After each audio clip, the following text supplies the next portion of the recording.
నమస్కారం. ఎంకే న్యూస్కి స్వాగతం. హెడ్లైన్ చూద్దాం.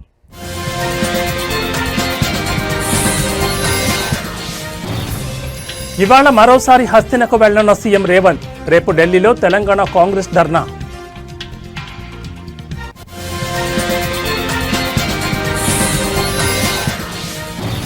ఎమ్మెల్యేల కొనుగోళ్ల కేసులో నేను పాత్రధారిని. మాజీ ఎమ్మెల్యే గువ్వల సంచలన వ్యాఖ్యలు.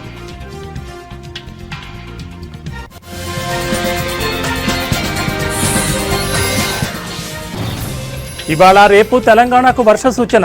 ఉరుములు మెరుపులతో కూడిన వర్షం కురిసే అవకాశం.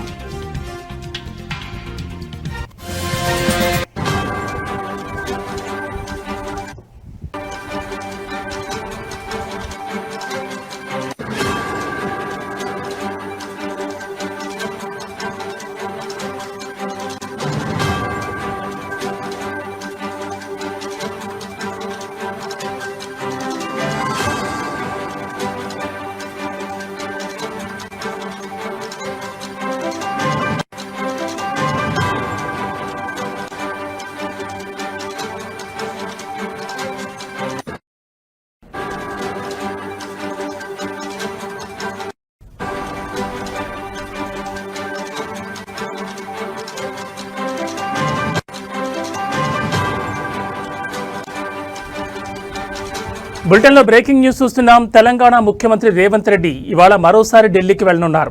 ఈ మేరకు మధ్యాహ్నం 1 గంటకు ఆయన శంషాబాద్లోని రాజీవ్ గాంధీ ఇంటర్నేషనల్ ఎయిర్పోర్ట్ నుంచి నేరుగా హస్తినకు చేరుకుంటారు. అనంతరం రాష్ట్రంలో బీసీలకు 42% రిజర్వేషన్ల సాధనకు కాంగ్రెస్ పార్టీ ఆధ్వర్యంలో రేపు జంతర్ మంతర్ వద్ద చేపట్టబోయే ధర్నాలో పాల్గొంటారు. బీసీ రిజర్వేషన్ల ఆర్డినెన్స్ను ఆమోదించేలా కేంద్ర ప్రభుత్వంపై మరింత ఒత్తిడి తీసుకొచ్చేలా మొత్తం 3 రోజుల పాటు కాంగ్రెస్ ఆందోళన కార్యక్రమాలు కొనసాగనున్నాయి.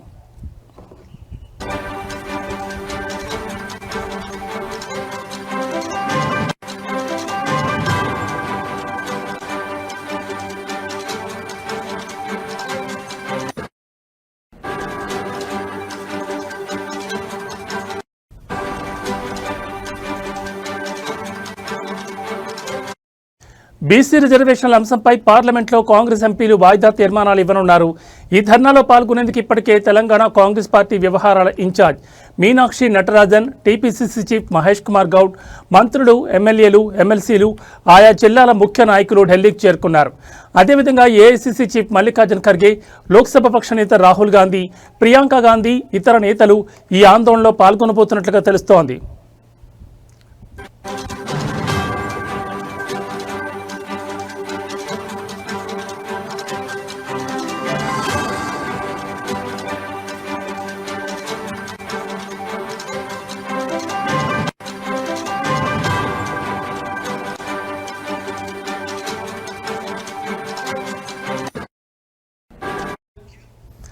బ్రేకింగ్ న్యూస్ చూస్తున్నాం. తెలంగాణ ముఖ్యమంత్రి రేవంత్ రెడ్డి ఇవాళ మరోసారి ఢిల్లీకి వెళ్లనున్నారు. ఈ మేరకు మధ్యాహ్నం 1 గంటకు ఆయన శంషాబాద్లోని రాజీవ్ గాంధీ ఇంటర్నేషనల్ ఎయిర్పోర్ట్ నుంచి నేరుగా హస్తినకు చేరుకుంటారు.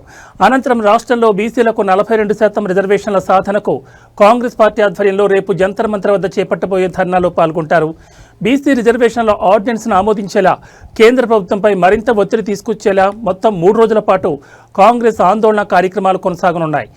మరో బీసీ రిజర్వేషన్ల అంశంపై పార్లమెంట్లో కాంగ్రెస్ ఎంపీలు వాయిదా తీర్మానాలు ఇవ్వనున్నారు. ఈ ధర్నాలో పాల్గొనేందుకు ఇప్పటికే తెలంగాణ కాంగ్రెస్ పార్టీ వ్యవహారాల incharge Meenakshi Natarajan, TPCC chief Mahesh Kumar Goud, మంత్రులు, ఎమ్మెల్యేలు, ఎమ్మెల్సీలు, ఆయా జిల్లాల ముఖ్య నాయకులు ఢిల్లీకి చేరుకున్నారు. అదేవిధంగా ఏఐసీసీ చీఫ్ మల్లికార్జున్ ఖర్గే, లోక్సభ పక్ష నేత రాహుల్ గాంధీ, ప్రియాంక గాంధీ, ఇతర నేతలు ఈ ఆందోళనలో పాల్గొనబోతున్నట్లుగా తెలుస్తోంది.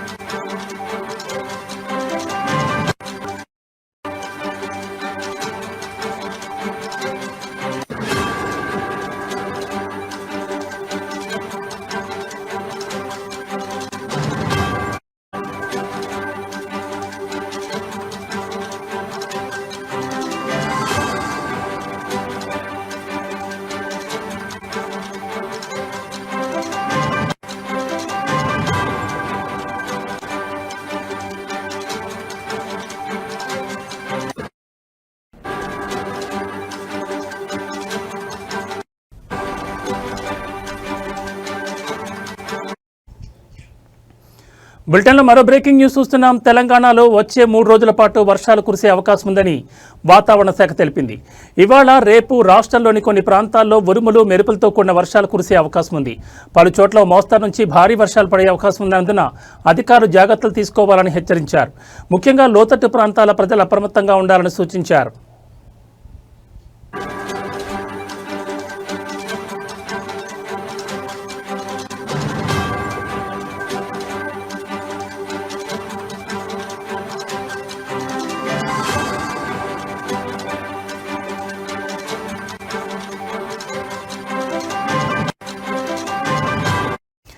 ఈ పరిస్థితులను దృష్టిలో ఉంచుకుని తెలంగాణలోని 24 జిల్లాలకు వాతావరణ శాఖ ఎల్లో అలర్ట్ జారీ చేసింది.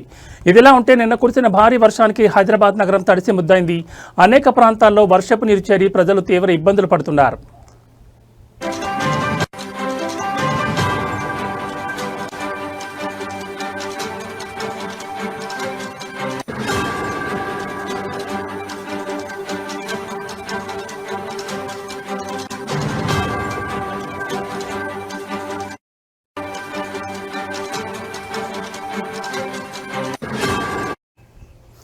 అమీర్పేట్, పంజాగుట్ట, పాత బస్తీ వంటి ప్రాంతాల్లో రహదారులపై నీరు నిలిచిపోవడంతో వాహనదారులు తీవ్ర సమస్యలు ఎదుర్కొన్నారు.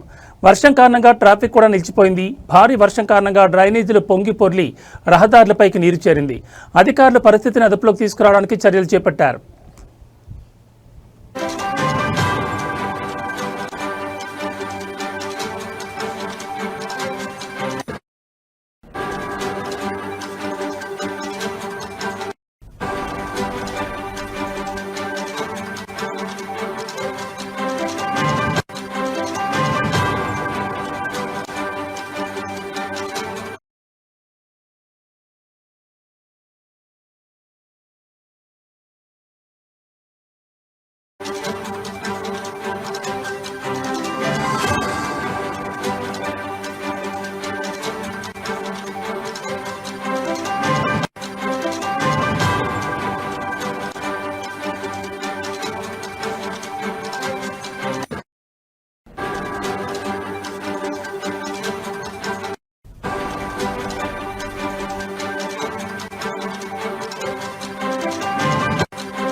బులెటిన్లో మరో బ్రేకింగ్ న్యూస్ చూస్తున్నాం. మార్గదర్శి ఫైనాన్షియల్ సంస్థకు తెలంగాణ హైకోర్టులో భారీ ఊరట లభించింది.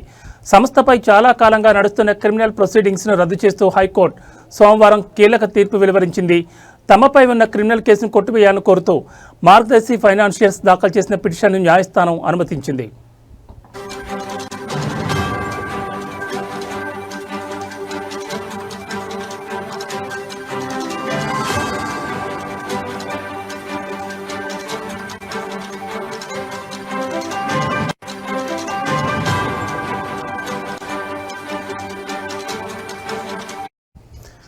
డిపాజిటర్ల నుంచి ఒక్క అభ్యంతరం కూడా రాకపోవడం, హిందూ అవిభాజ్య కుటుంబ మాజీకర్త మరణించడం వంటి కారణాలతో ఈ కేసును ఇకపై కొనసాగించాల్సిన అవసరం లేదని హైకోర్టు స్పష్టం చేసింది. డిపాజిటర్లందరికీ సొమ్ము చెల్లించామని, హెచ్యుఎఫ్ కర్త మరణించినందున మిగిలిన సభ్యులను నిందితులుగా చేర్చలేరని మార్గదర్శి సంస్థ ఈ ఏడాది జనవరిలోనే కోర్టుకు వివరించింది.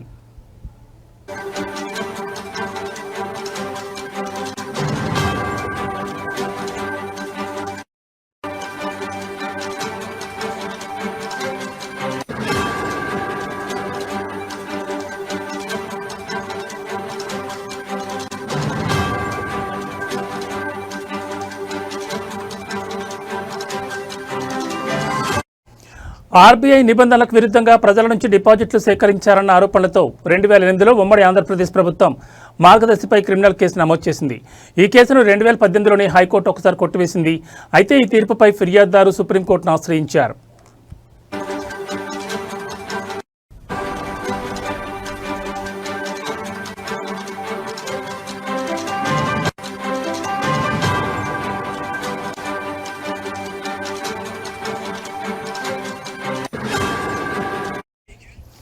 దీంతో 2024 ఏప్రిల్లో సుప్రీంకోర్టు ఈ పిటిషన్లను తిరిగి హైకోర్టుకే పంపింది. వాస్తవ పెట్టుబడిదారులు, డిపాజిటర్ల నుంచి అభ్యంతరాలు స్వీకరించి ఈ కేసును కొనసాగించాలా లేదా అనేది తేల్చాలని ఆదేశించింది. సుప్రీంకోర్టు ఆదేశాల మేరకు 2024 సెప్టెంబర్ 26న హైకోర్టు రిజిస్ట్రీ పత్రికల్లో పబ్లిక్ నోటీస్ జారీ చేసింది.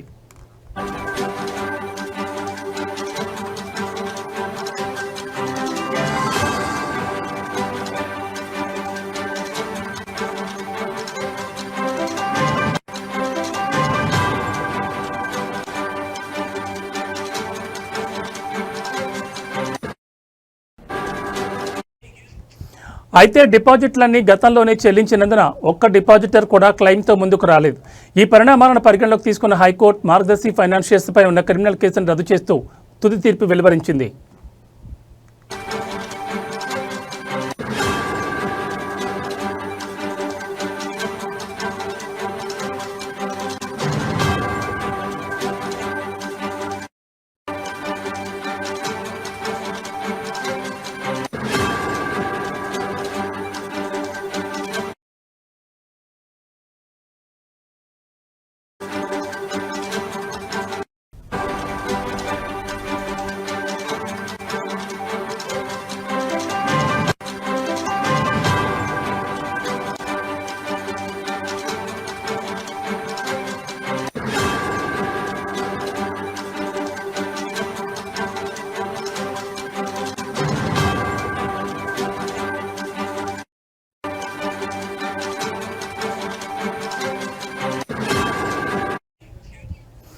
బులెటిన్లో మరో బ్రేకింగ్ న్యూస్ చూస్తున్నాం. అవినీతి ఆరోపణలు, వరుస విచారణలతో సతమతమవుతోన్న బీఆర్ఎస్కు మరో బిగ్ షాక్ తగిలింది.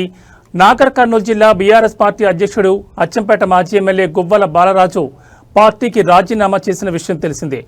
ఈ మేరకు తన రాజీనామా పత్రాన్ని ఫ్యాక్స్ ద్వారా పార్టీ అధినేత కేసీఆర్కు పంపించారు. ఈ నేపథ్యంలోనే బీఆర్ఎస్ పార్టీకి రాజీనామా చేయడంపై మరోసారి ఇవాళ ఆయన స్పందించారు. వ్యక్తిగత కారణాలతోనే తాను పార్టీకి రాజీనామా చేశానని తెలిపారు.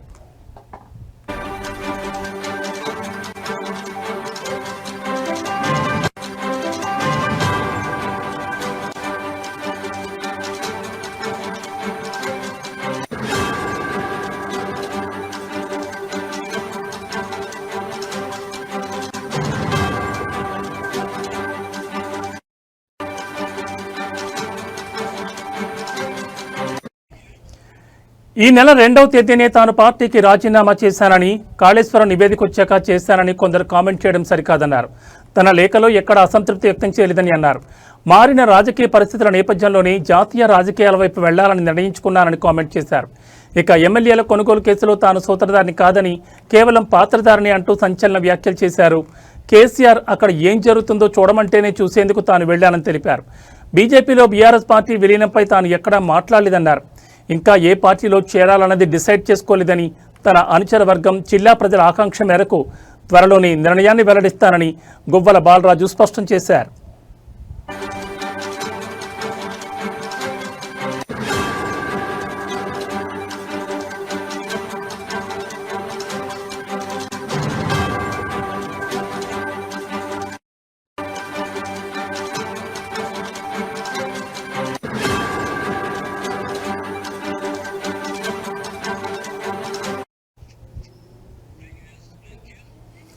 బ్రేకింగ్ న్యూస్ చూస్తున్నాం. అవినీతి ఆరోపణలు, వరుస విచారణలతో సతమతమవుతోన్న బీఆర్ఎస్ కు మరో బిగ్ షాక్ తగిలింది. నాగర్ కర్నూలు జిల్లా బీఆర్ఎస్ పార్టీ అధ్యక్షుడు అచ్చంపేట మాజీ ఎమ్మెల్యే గువ్వల బాలరాజు సోమవారం పార్టీకి రాజీనామా చేసిన విషయం తెలిసిందే. ఈ మేరకు తన రాజీనామా పత్రాన్ని ఫ్యాక్స్ ద్వారా పార్టీ అధినేత కేసీఆర్ పంపించారు. ఈ నేపథ్యంలోనే బీఆర్ఎస్ పార్టీకి రాజీనామా చేయడంపై మరోసారి ఇవాళ ఆయన స్పందించారు. వ్యక్తిగత కారణాలతోనే తాను పార్టీకి రాజీనామా చేశానని తెలిపారు. ఈ నెల 2నే తాను పార్టీకి రాజీనామా చేశానని, కాళేశ్వరం నివేదిక వచ్చాక చేశానని కొందరు కామెంట్ చేయడం సరికాదన్నారు. తన లేఖలో ఎక్కడా అసంతృప్తి వ్యక్తం చేయలేదన్నారు. మారిన రాజకీయ పరిస్థితుల నేపథ్యంలోనే జాతీయ రాజకీయాల వైపు వెళ్లాలని నిర్ణయించుకున్నారని కామెంట్ చేశారు.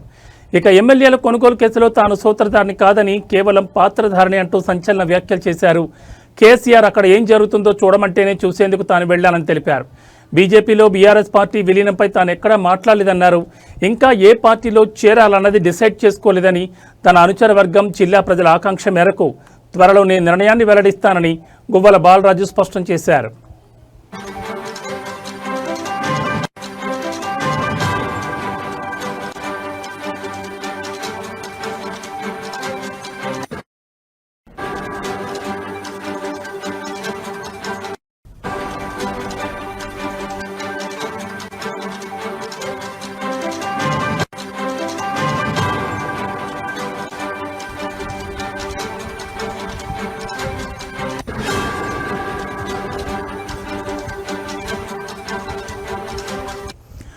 రైతుల సమస్యలను ప్రభుత్వం దృష్టికి తీసుకెళ్లి పరిష్కారం దిశగా చర్యలు తీసుకోవాలని కోరుతూ జాయింట్ కలెక్టర్కి మెమోరాండం అందించారు వైసీపీ నాయకులు.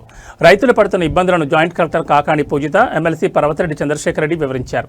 ఈ సందర్భంగా ఎమ్మెల్సీ పర్వతిరెడ్డి చంద్రశేఖర్ రెడ్డి మాట్లాడుతూ కూటమి ప్రభుత్వం ఏర్పడ్డాక రైతులు అనేక కష్టాలు ఎదుర్కొంటున్నారని అన్నారు.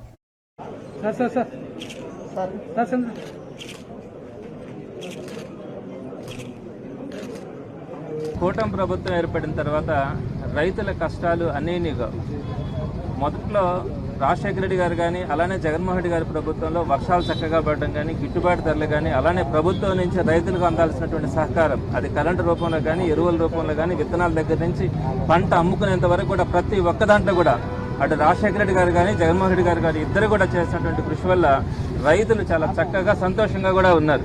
పొలాల రేట్లు పెరిగినాయి, అందరూ కూడా రైతుకు ఒక విలువ గౌరవం ఉండింది. అదే తెలుగుదేశం పార్టీ ప్రభుత్వం వచ్చేటప్పటికి వర్షాలు లేక అందరూ నానా తంటాలు పడి రైతులందరూ కూడా పొలాలను అమ్ముకునే పరిస్థితి కూడా మనం చూసినాం. సరే 2014-19 మధ్యలో అదేవిధంగా ఇప్పుడు కనుక తీసుకుంటే ఈ కూటమి ప్రభుత్వం వచ్చిన తర్వాత ఎక్కడ కూడా రైతుల గురించి ఆలోచించే పరిస్థితి కూడా లేదు. రైతులు పడుతున్నటువంటి కష్టాలు అన్నిటిని కూడా వదిలేసి ఈరోజు కేవలం ఏంటంటే అరెస్టులు చేయడం, రాజకీయ నాయకుల్ని రాజకీయ కక్షలు అంటే వైఎస్ఆర్సీపీ అన్న వారందరినీ కూడా అరెస్ట్ చేయాలన్న ఒక ఆలోచన తప్ప ఎక్కడా కూడా రైతులను ఆదుకోవాలనే ఆలోచన కూడా లేదు. పైగా ఈరోజు ఎరువుల విషయంకి వచ్చేటప్పటికి వాటిని సబ్సిడీలో అందించాల్సినటువంటి బాధ్యత గవర్నమెంట్ మీద ఉంటుంది. ఇంతకుముందు అదే చేసింది. రైతు భరోసా కేంద్రాల ద్వారా మనం చక్కగా అంటే విత్తనం దగ్గర నుంచి ఎరువులు కానీ ఇవన్నీ కూడా వీటన్నిటిని సబ్సిడీ ద్వారా మనం అన్ని కూడా చక్కగా అందించినాం. రైతు ప్రశాంతంగా ఎక్కడా కూడా రోడ్డు మీదకి వచ్చిన పరిస్థితి కూడా ఉండదు. ప్రకాశం జిల్లా గిద్దలూరు నియోజకవర్గం రాచర్ల మండలం మేడవారిపల్లిలో సోమవారం విద్యుత్ సబ్స్టేషన్ ప్రారంభోత్సవంలో మంత్రి డోలా బాల వీరాంజనేయ స్వామి, మంత్రి గొట్టిపాటి రవికుమార్ పాల్గొన్నారు. ముఖ్యమంత్రి చంద్రబాబు గురించి, అవినీతి గురించి మాట్లాడే అర్హత ఎమ్మెల్యే బూచిపల్లి శివప్రసాద్ రెడ్డికి లేదన్న మంత్రి డోలా బాల వీరాంజనేయ స్వామి ఆగ్రహం వ్యక్తం చేశారు. రైతుల ప్రయోజనాల కోసం అన్నదాత సుఖీభావ పథకాన్ని ప్రకాశం జిల్లా దర్శి మండలం తూర్పు వీరైపాలెంలో ప్రారంభిస్తే స్వాగతించకుండా ఎలాంటి విమర్శలు చేయడం ఎందుకు సమాజ సమయాన్ని ఆయన ప్రశ్నించారు. బిగ్ బాస్ వీడియోలు చూశారు కదా, మీరు మీ ఛానల్స్ చూశారు కదా వీడియోల్ని. అదేవిధంగా నోట్ల కట్ల పట్టుకొచ్చారు కదా. ఇది ఒక శాంపిల్ మాత్రమే. తప్పు చేసిన వాళ్ళు ఎవరిని కూడా వదిలిపెట్టే పరిస్థితి లేదు.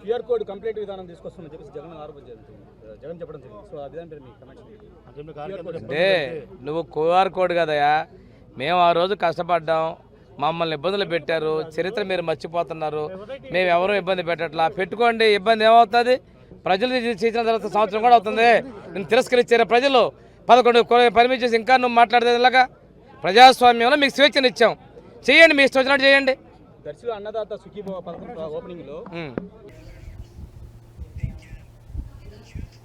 ఏవీ బులెటిన్ విశేషాలు మరో బులెటిన్లో మళ్ళీ కలుద్దాం. నమస్తే.